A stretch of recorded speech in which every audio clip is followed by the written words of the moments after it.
Hey guys, this is Captain Frugal reporting for duty for my weekly comic book review for March 1st, 2023. I hope you enjoy.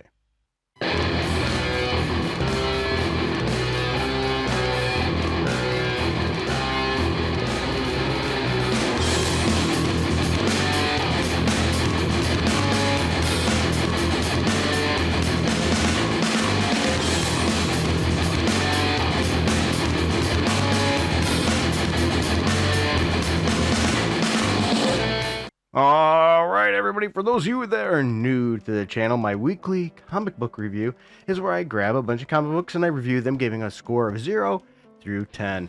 10 being an absolute must have, the best ever, and 7 being average. So you're going to find more around the 7s. Now, I have not had time or the money to read every single book in existence, so bear with me. There is going to be some that I miss. So if I miss something that you think I should check out, by all means, let me know in the chat. And if you disagree with the score, that's okay too. Let me know, though, why? Why did you disagree in the chat? Not just that I'm the idiot or whatever it is, but really, what are your thoughts? Because sometimes, yeah, me and comics, these can, these can spur some discussion. Now, I want to apologize. I did not get one of these out last week. We lost power for nearly a full week. And so by that time, no one's going to care about my comic book reviews. It isn't going to help anybody. So I didn't bother with them at the time. So here we go. I start my top or my bottom three, and then I hit all the ones in the middle. So let's jump right in. Let's go with the top today. I want to start with the top. So here we go. My number 3 at the top was, are you ready for this one? I don't think it's any surprise. The cover for this issue was awesome. And by the way, there's my notes. For those of you got to hear those note sheets rattling. The cover for this issue was just awesome. And that was Ghost Rider number 12. I gave it a 7.6. On the site I'm looking at here, it says 45 out of 48 people liked it, and I tend to agree with them. Blood Brothers, Denny Ketch's back. Yeah, but you don't really see him in this issue, as the new highway melting chapter of Ghost Rider kicks into gear. So get ready for one hell of a reunion. Both he and Johnny have changed significantly, and they'll hardly recognize one another as their paths converge to war. And then, I will say, an interesting issue here. I like it. That cover was just phenomenal.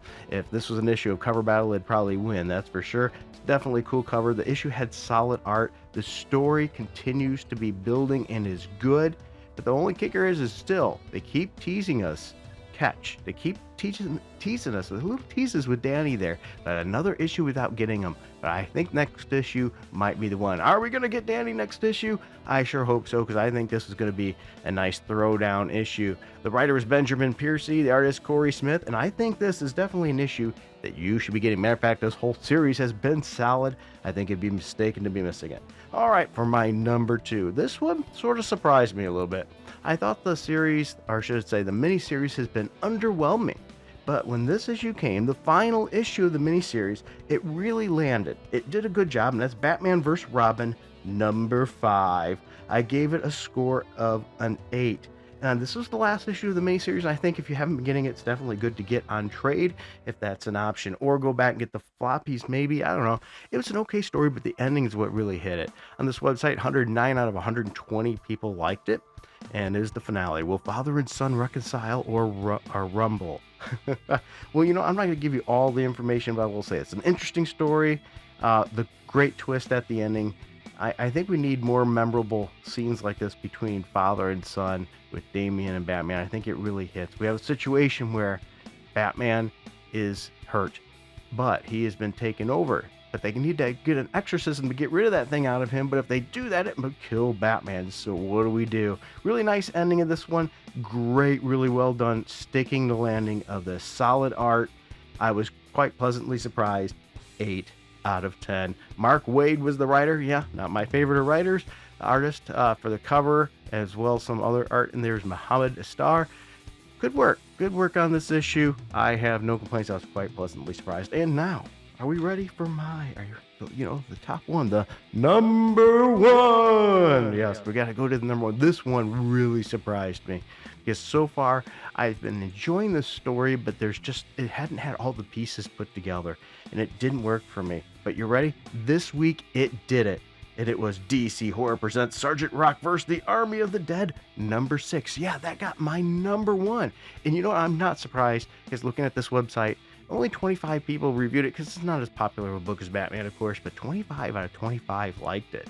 Stand attention, cadet. Easy Company blasted their way through the undead all across Berlin. But don't get cocky now, soldier, because your platoons just come face to face with something far more horrifying than zombies. Sergeant Rock has fallen in battle.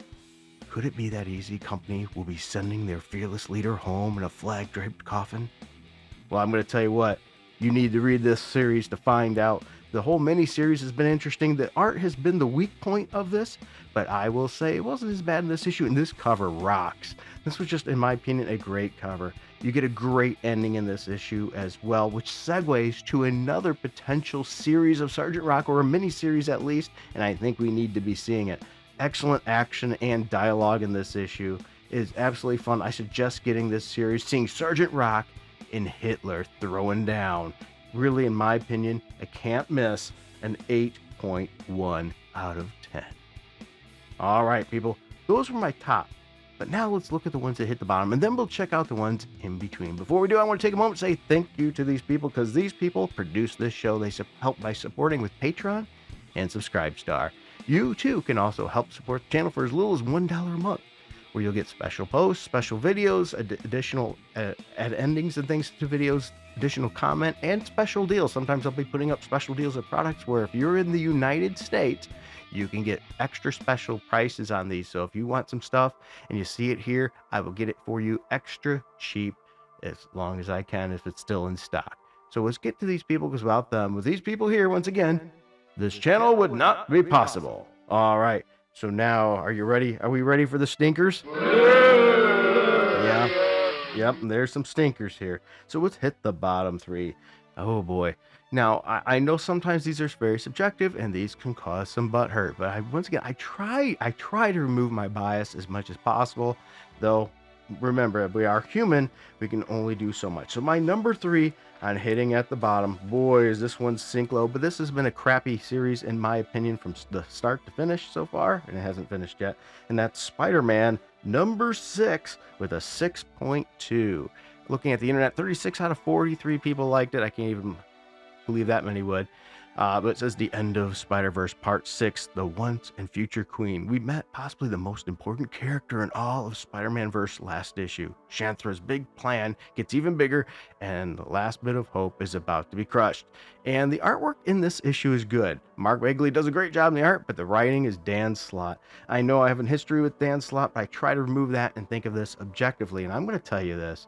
This is definitely Dan Slott writing. Big picture, not a lot of emphasis on actual character and staying in character. They fit whatever mold. And it seems like this whole series, this whole mini-series is him trying to promote Silk. He's trying to make Silk happen because he created that character. So in the long run, he's going to get benefits whenever that character gets used. So he's really trying to make this character happen. And I don't know about you, it's not working. This series is not a help. I think this character could do a lot better in her own series, absolutely. But in the way he's writing her in this series and how he's trying to make her so important is not working. Because we all should know, Spider-Man, Peter Parker, is the center of the Spider-Man universe. But Dan Slott and his fan-fictionist, I'm just making up words there, you know how he is.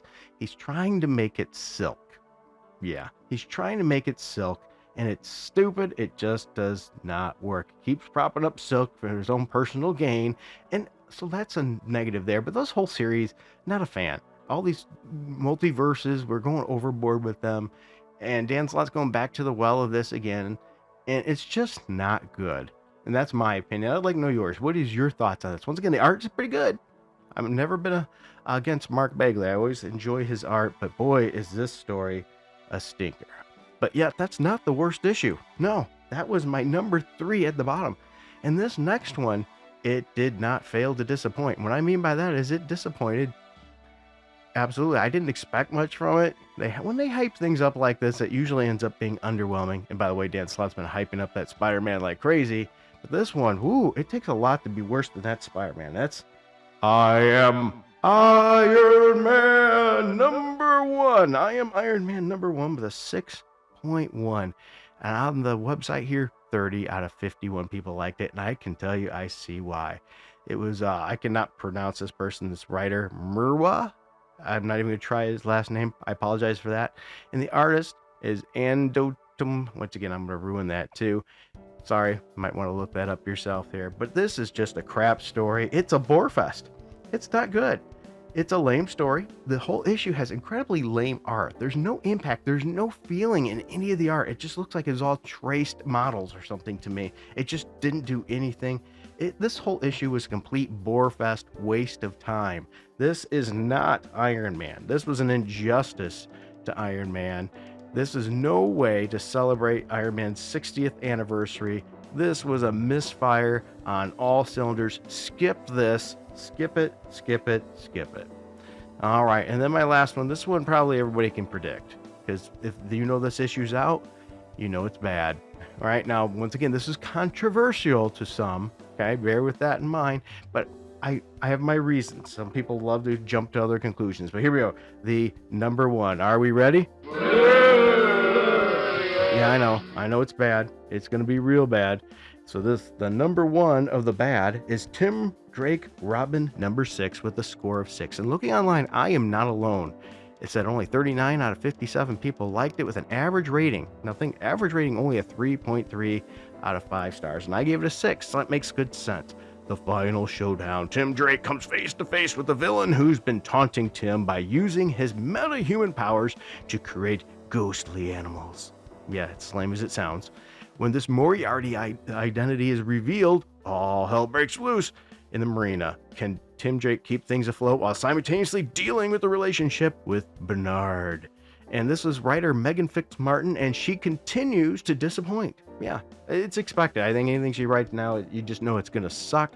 The artist is Riley Rossimo, and I'm going to tell you, the art, and once again, the art sucks. The cover's the best art on the issue, just so you know, which is not unusual for a comic. But still, the art is absolutely atrocious in this issue. It's just not good. This is an issue about Robin, being the person, finding out the person he is in a series from a company that changed him from what he was. How ironic is that? He has to find himself what he is, but the company originally changed him from what he was just for, certain virtue signaling gain and to get attention from Tim Drake, because they couldn't figure out anything else to do with Tim Drake. So make him bisexual or gay is the way to do it, right? And they really had to hammer it home with that picture on the cover to try to make sure everybody knows this is Tim Drake. Once again, an issue about finding yourself and knowing yourself misses the point, and clearly Megan Fix-Martin didn't have a whole lot of information and understanding about Tim Drake Robin's past in the first place, because anybody that argues that they do, that this wasn't a ham-fisted change, has clearly never read Robin or has no reading comprehension whatsoever. Moriarty is a absolute lame villain. Let's be honest. Tim Drake, I understand having a villain named Moriarty is a cool twist, a nice thing to have there because he's such a great detective, right? Gives a throwback to some classic kind of detective tales. But unfortunately, this Moriarty character is a loser. He's just absolutely worthless. He's not interesting at all. So really a tremendous waste of a potential new villain and a great potential arch nemesis for Tim Drake. Completely failed. The bad art doesn't help at all. Oh, and in one panel he says, in his thinking anyway, Tim Drake is thinking, there's no such thing as a good choice or a bad choice. Yes, there is. There is absolutely a difference between a good choice and a bad choice. It doesn't matter how the ending turns out. There were still bad choices. This is just a crap fest of an issue. Definitely a skip it. Yeah, this was terrible. All right, so let's go to the ones that didn't quite make it to the top or bottom.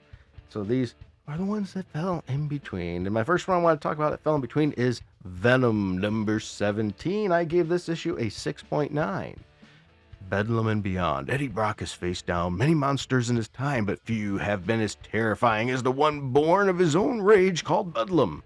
In this issue, witness Bedlam return to the Garden of Time and see what's become of Eddie Brock after Dark Web. Al Ewing is the writer, and the artist is Cafu.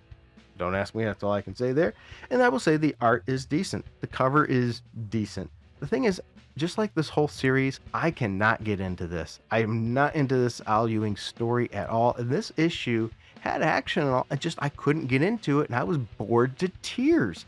on this issue. I barely could make it through the issue. It wasn't because it necessarily was bad.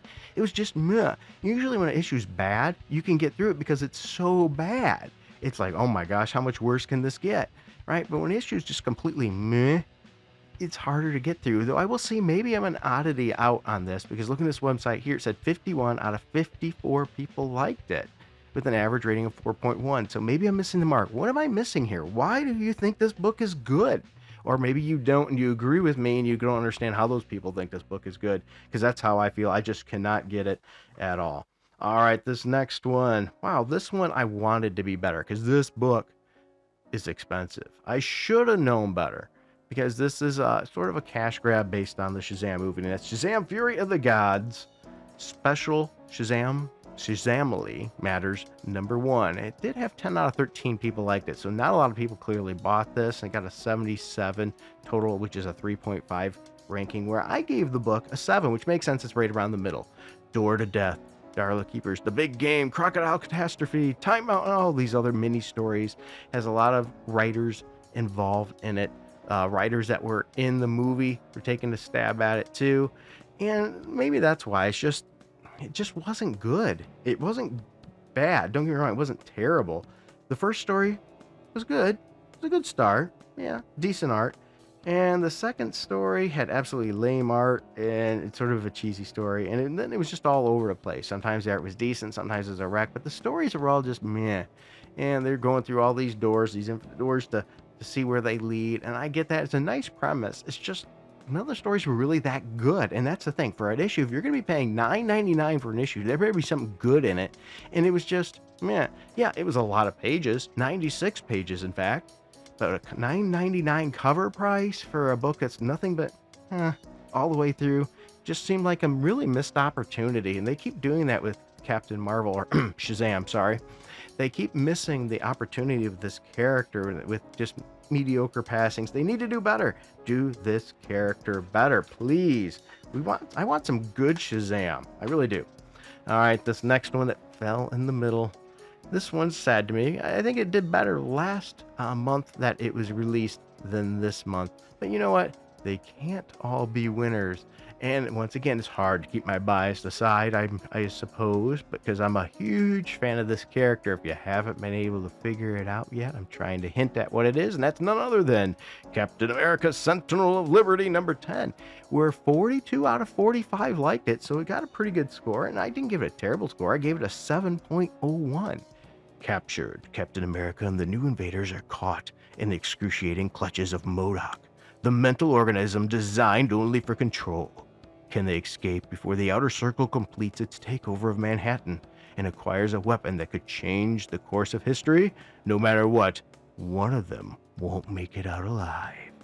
And the writer was Jackson Lansing, and the writer is Colin Kelly as well, and the artist is Carmen Carnero. I think I pronounced her name right. And I will say the art has been pretty good in this series. But this issue was a little bit of a letdown. Good art, but the story was a little bit slow. I think we need to see more Steve Rogers kicking some butt. Yeah, we haven't seen Steve Rogers kick some major rear, lay some major smackdown in a while. Come on now, let's give us the ultimate fighting machine, the super smart brilliance and quick thinking and agile movements of Steve Rogers, of why he's the always amazing Captain America. Unfortunately, we just didn't get it here. It was an okay with a 7.01. Which makes sense that it fell in the middle, doesn't it? Because this is my middle section.